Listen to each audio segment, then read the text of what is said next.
Hello, John O'Flaherty, the B3 Burner, and welcome to part 2 the next day. About 12 to 15 hours after the car cruise came the car show, the main event. We're going to take a look at some of the videos. I'll do video first, and then we'll have a look at some pictures of select cars at the car show. There were 2,000 cars. I couldn't possibly get to all of them, but I did my best.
Alright, very strange place for us at a car show. Sitting inside the car while it's raining. But this is Reading, you have to remember, and it is late April. And sometimes it's very unpredictable. So anyway, hopefully it'll stop and we'll get back outside again. But in the meantime, this is where we're at. I should have brought my other glasses. That is really tall. That ladder.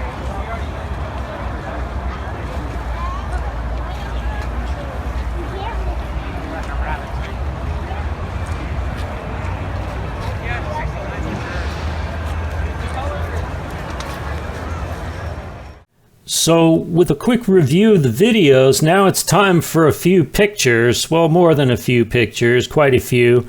We start off early in the morning at 6 a.m. and my girlfriend takes one look at me and says, "Well, you got me up at 6 in the morning for this?" Well, relax, you can sleep in on Sunday. We move on, and this was what a lot of cars looked like in the early 60s with the diagonal high beam, low beam quad headlights. They had just allowed quad headlights starting in 1958. That means 4 total on a car, 2 each side. And there was side-by-side at one point in the mid-60s. There was vertical, but then there was a point in time where they were diagonal. I don't know exactly what car this is. I cannot read that. If you're better at spotting cars than I am, maybe you can tell me what year and make and model this is. We go to the original Mini Coopers, and this is a fire department created rendition, complete with stuffed Dalmatian in the driver's seat, complete with, his name is Max, and he's wearing the Union Jack British collar. Very nice. There it is again, Mini Fire. Very well done. Then next to it is the Mini Mail Truck, Gone Postal. That's cute until it actually happens. And then another red wagon done up with wood trim. These Mini Coopers are the originals. Very nice. Not that the new ones aren't nice, but these are especially nice. And then finally, Microwave, and it's white with the same wood trim, and this is the Ghostbuster vehicle. And that's pretty neat. Then we move on to what looks like a, I don't know, a 71 or 72 Thunderbird. Look at the beak on this thing. That's definitely automobile designer Bunky Knutson's introduction, putting the noses on the grills of cars. And then here's the same thing from the back. Old Glory hanging from the fire engine ladders, hook and ladder. We have a tribute to our great United States, and then the blue line flag, which celebrates, or I should say honors, our first responders and law enforcement. My friend James and his Ford Ranchero talking to somebody who's interested in that car. And then here's his car, like a pickup truck and a car all put in one, but notice he's got a commercial plate on it, so he must have to register it like a pickup truck, I'm assuming, unless that was his choice. Beautiful yellow truck from the early to mid 50s, I would hazard a guess. I'm just looking to see that it was parked next to James's. Now we go back to the 40s, I presume, and off to the right, this was my car, the LTD, the back half of it. Kind of like a, well, it looks like a Ranchero, but the front end is done up like a 68 Torino, so this is probably a 68 Ranchero. There's James's car again from a sharp angle, showing the mid-60s look with the vertical stacked headlights. And again, I don't know why I took so many pictures of that, but okay. And this is Doug and Sharon's 59 Skyliner, the one we rode in the parade the night before. And this is my car, the only full picture of it. I didn't run it in the cruise the day before, as you know, but it made the show, and I had it lowered, and it was looking pretty good. Part of me regrets selling that car, but that's the way it goes. I'm really happy with my Cadillac, so I can't keep them all. There's James doing a last-minute detail. All right, we move on, and this is a Fearless Fairmont. The Fairmont was a mid-size body car, very similar to the Fox platform that the Mustang was built on, the LTD was built on. A smaller car that was fitting with the times.